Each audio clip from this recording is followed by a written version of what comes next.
Hello dear friends, welcome to Sharma teaching point. आज की इस वीडियो के अंदर हम लोग बात करेंगे ग्रीन्स थ्योरम के बारे में। ठीक है, सुबह हमने डिस्कस किया था स्टोक्स थ्योरम के बारे में।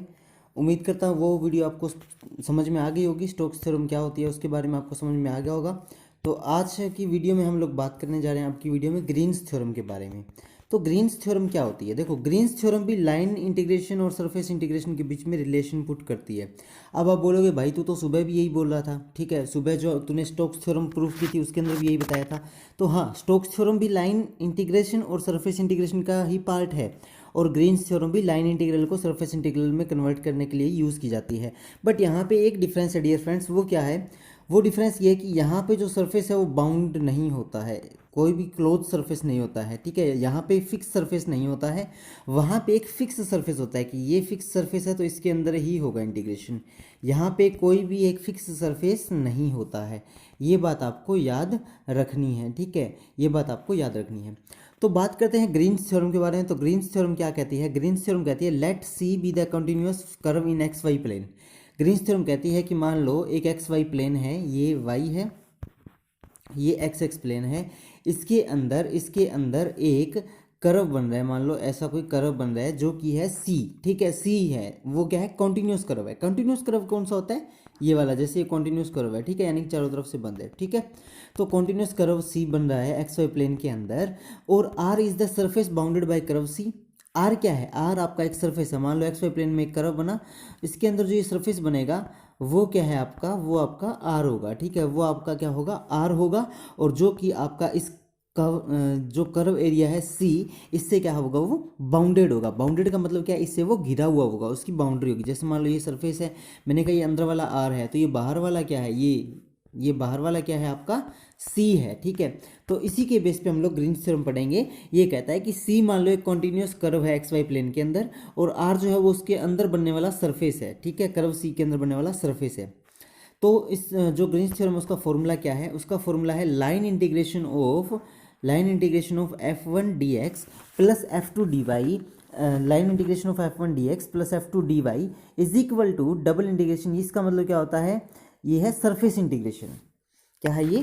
Surface integration over the region R. इसको हम कैसे पढ़ते हैं?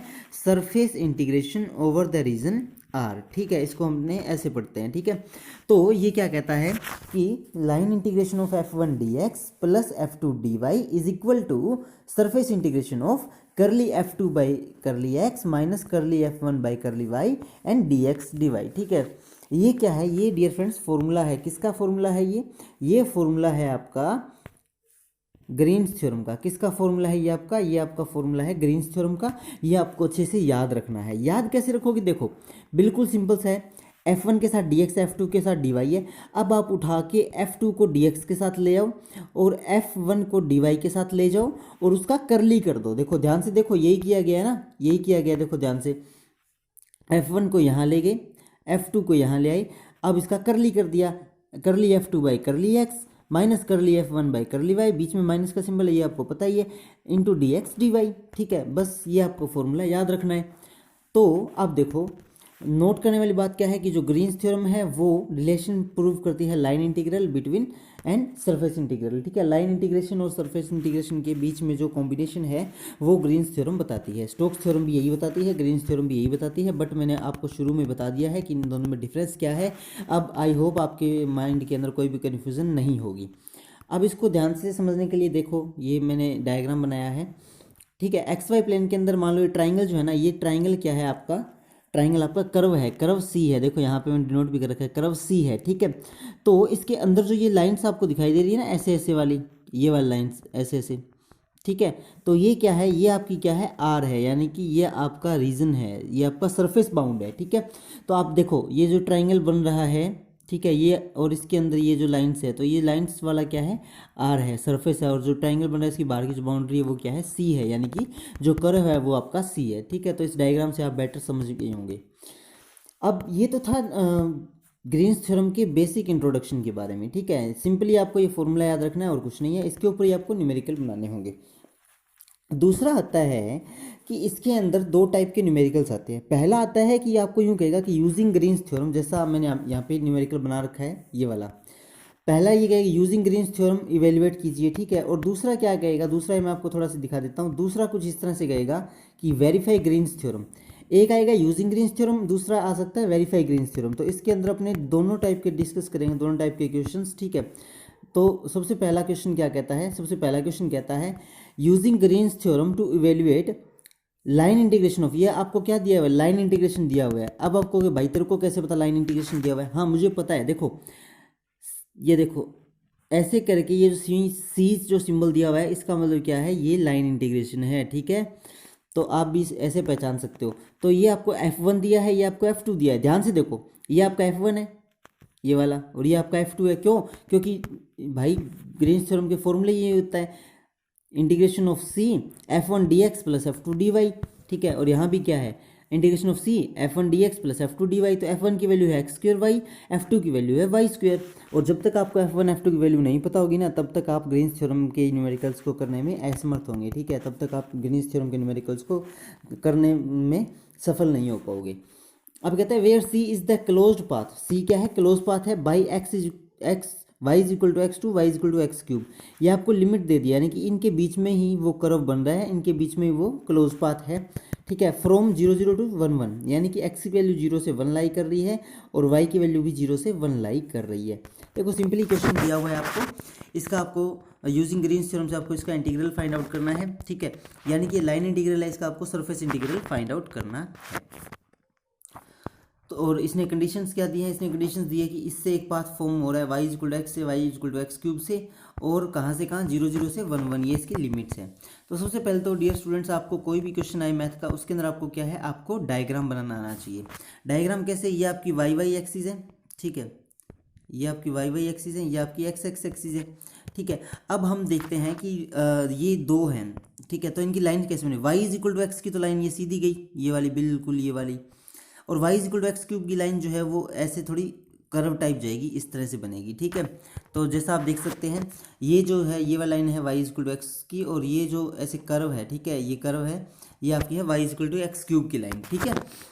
अब देखो y is equal to x³ में क्या होगा, जब हम x की वैल्यू को बढ़ाएंगे तो y की वैल्यू ऑटोमेटिकली बहुत ज़्यादा इंक्रीज होती रहेगी। कैसे, आपने x की वैल्यू 1 रखी, y की वैल्यू 1 आ गई। आपने x की वैल्यू यहाँ पे 2 रखी तो y की वैल्यू 8 आ जाएगी, ठीक है। आपने यहाँ पे x की वैल्यू 3 रखी तो y की वैल्यू 27 आ जाएगी। तो इसलिए ये जो ग्राफ है, ये जो कर्व है, ये शार्पली ऊपर की ओर बढ़ता है, शार्पली ये क्या है, ऊपर की ओर बढ़ता है, ठीक है। और यहाँ पे ये नीचे की ओर नेगेटिव में जाता है, क्योंकि जब x की वैल्यू नेगेटिव होगी तो y की वैल्यू भी क्या होगी डियर फ्रेंड्स, नेगेटिव होगी। क्यों होगी वो भी मैं बता देता हूँ, क्योंकि x³ है, और क्यूब के अंदर जब हम नेगेटिव करेंगे तो वो नेगेटिव ही रहेगा। स्क्वायर में नेगेटिव पॉजिटिव हो जाता है, बट क्यूब के अंदर नेगेटिव नेगेटिव ही रहता है, ठीक है। अब हमने इसको नाम दे दिया, ये O है, ये पॉइंट A है, ठीक है, ये C है, ये D है, हमने नाम दे दिया है। और इसके बीच में ये जो है, ये लाइन जो एरो से दिखा रही है, ये लाइन क्या है, ये आपकी C है, क्लोज कर्व C है। और इसके अंदर जो बन रहा है ये वाला रीजन, ये क्या है आपका R है, जो मैंने डिनोट कर रखा है, ठीक है, R, ये देखो लिख भी रखा है, ये हमारा क्या है, R है। अब हम करते हैं इस क्वेश्चन को सोल्व करने के लिए क्या कहता है, intersection of y is equal to X to Y is equal to x³, ठीक है। तो देखो intersection of y, x y की वैल्यू दे रखी है क्वेश्चन के अंदर, y is equal to X to Y is equal to x³, ठीक है। अब देखो यहाँ पे इस y की वैल्यू, ये जो y की वैल्यू x है वो मैं यहाँ पुट कर दूँ तो ये इक्वेशन क्या बन जाएगी, x is equal to x³, ऐसी तो बनेगी ना।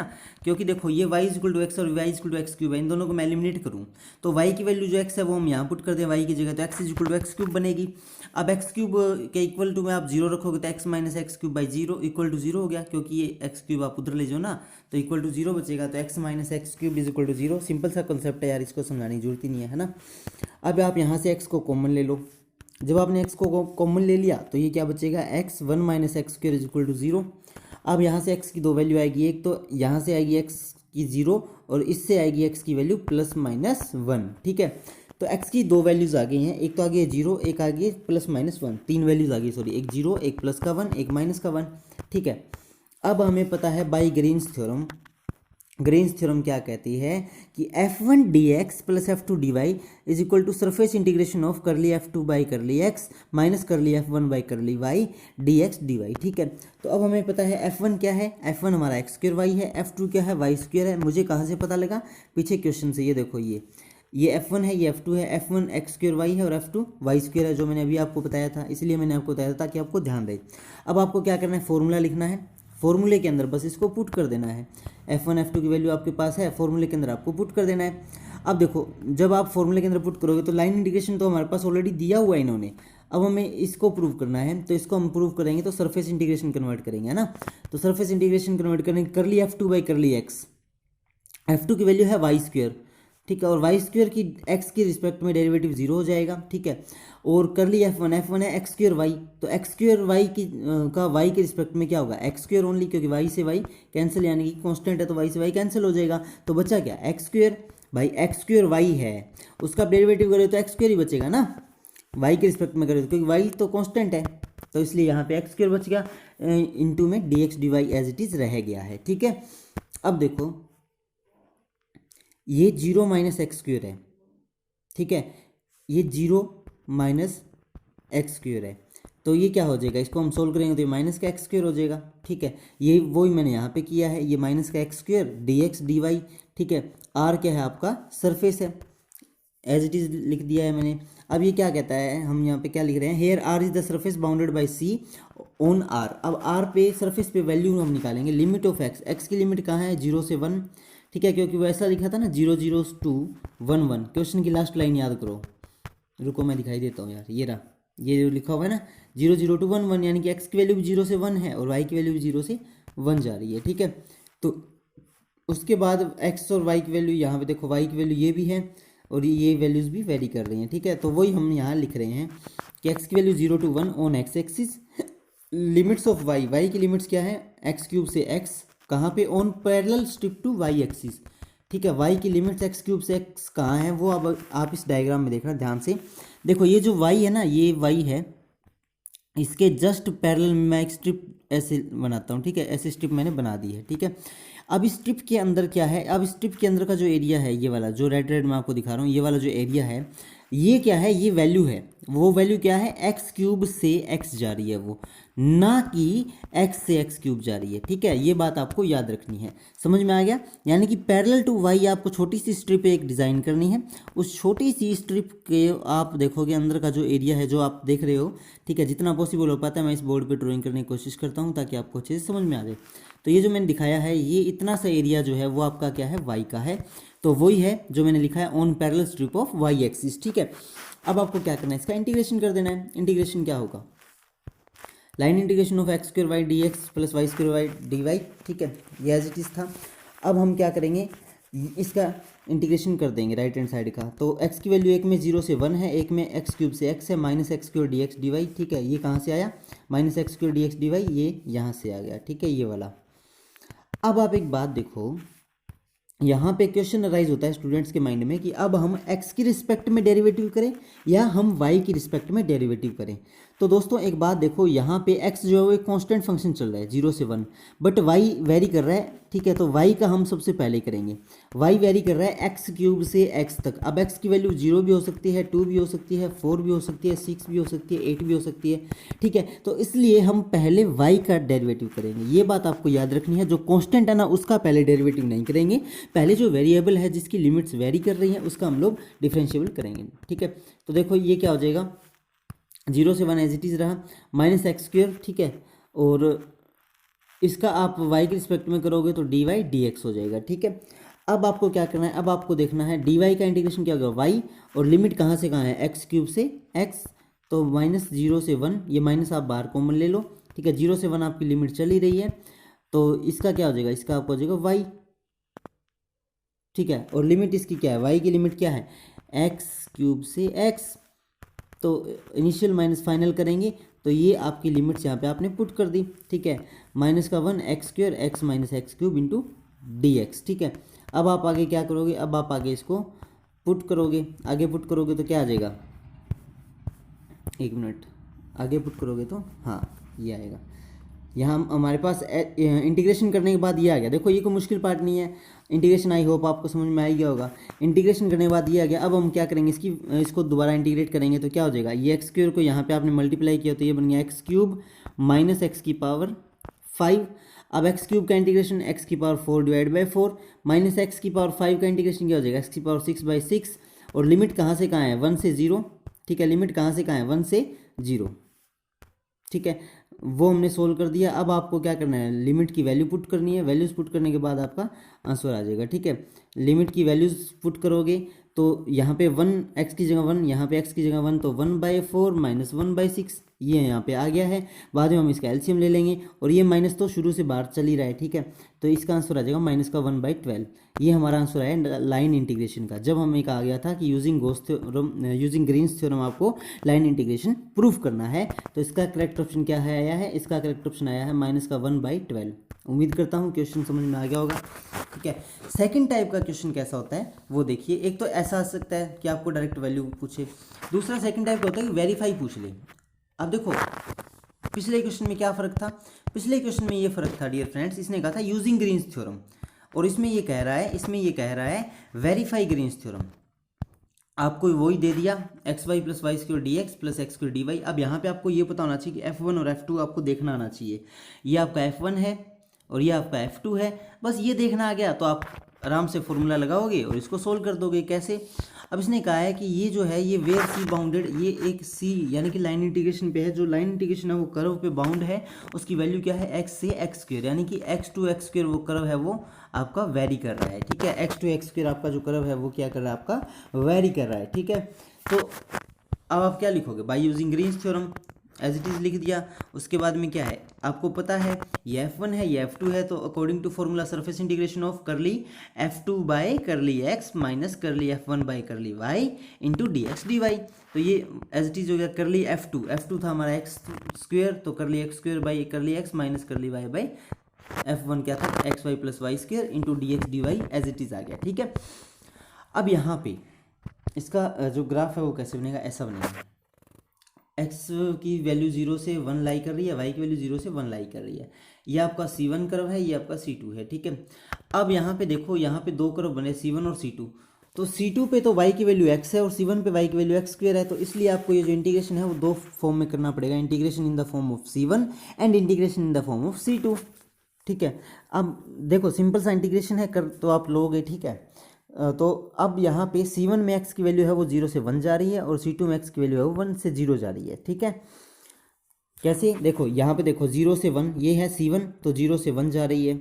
ऐसे लिमिट्स देखते हैं, ठीक है, किसी को ना देखनी आती हो तो मैं बता देता हूँ। जैसे देखो 0 से 1 जा रही है, यहाँ पे वापस 1 से 0 आ रही है, तो ये कर्व तो है हमारा C2 का, ये कर्व हमारा C1 का, तो इसलिए मैंने लिख दिया C1 में x की वैल्यू 0 से 1 लाई कर रही है और C2 में x की वैल्यू 1 से 0 लाई करनी है। उसके बाद में आप क्या करोगे, उसके बाद में आप क्या करोगे, इसका आंसर निकाल दोगे। इसके अंदर क्या है, इसके अंदर x की वैल्यू 0 से 1 लाई कर रही है, y की वैल्यू x स्क्वायर से x लाई कर रही है। कैसे, यहाँ से यहाँ जा रही है y की वैल्यू, तो यहाँ पे x स्क्वायर थी C1 पे, यहाँ पे x है, तो y की वैल्यू x स्क्वायर से x लाई कर रही है, ठीक है। उसके बाद में कुछ नहीं करना है, आपको इंटीग्रेशन करना है। इंटीग्रेशन मुझे लगता है कि आपको आ गया होगा, क्योंकि सुबह स्टोक्स थ्योरम भी किया है हमने, उससे पहले मैं आपके पास वीडियोज़ भी अपलोड कर चुका हूँ इंटीग्रेशन के बारे में, ठीक है। जिसका वो पार्ट वीक है वो वीडियोज़ देख लेगा इंटीग्रेशन की, ठीक है। यहाँ पे इतना हमारे पास टाइम नहीं होता है कि हम ग्रीन्स थ्योरम के अंदर आपको बेसिक सा इंटीग्रेशन करके दिखाएं, ठीक है। तो उम्मीद करता हूँ ये क्वेश्चन भी आपको समझ में आ गया होगा। अब क्वेश्चन नहीं करना है, आपको इंटीग्रेशन करना है। इंटीग्रेशन हमने अभी लास्ट क्वेश्चन में किया ही है, ऐसे ही करना है, ठीक है। तो उम्मीद करता हूँ आपको ग्रीन्स थ्योरम समझ में आ गई होगी दोस्तों। यही थी ग्रीन्स थ्योरम। इसी तरह क्वेश्चन आते हैं, या तो आपको ऐसे दिखा देगा यूजिंग ग्रीन्स थ्योरम, या फिर आपको कह देगा वेरीफाई ग्रीन्स थ्योरम। बस दो तरह के क्वेश्चन आते हैं, और ये क्या है, ग्रीन्स थ्योरम की स्टेटमेंट है। उम्मीद करता हूँ आप सभी को अच्छी लगी होगी वीडियो, आपको समझ भी आ गई होगी, ठीक है। जितना सिंपल हो सकता है ना, मैंने आपको उतना सिंपल समझाने की कोशिश की है। तो मिलते हैं नेक्स्ट वीडियो में। नेक्स्ट वीडियो आएगी गोस थ्योरम के ऊपर, ठीक है। तब तक के लिए जय हिंद, जय भारत। और वीडियो को ज़्यादा से ज़्यादा like, share, subscribe and comment करना न भूलें, ठीक है। अपने फ्रेंड्स के साथ भी इसको शेयर करें ताकि वो भी इजीली पढ़ पाएँ। तो मिलते हैं नेक्स्ट वीडियो में। जय हिंद, जय भारत।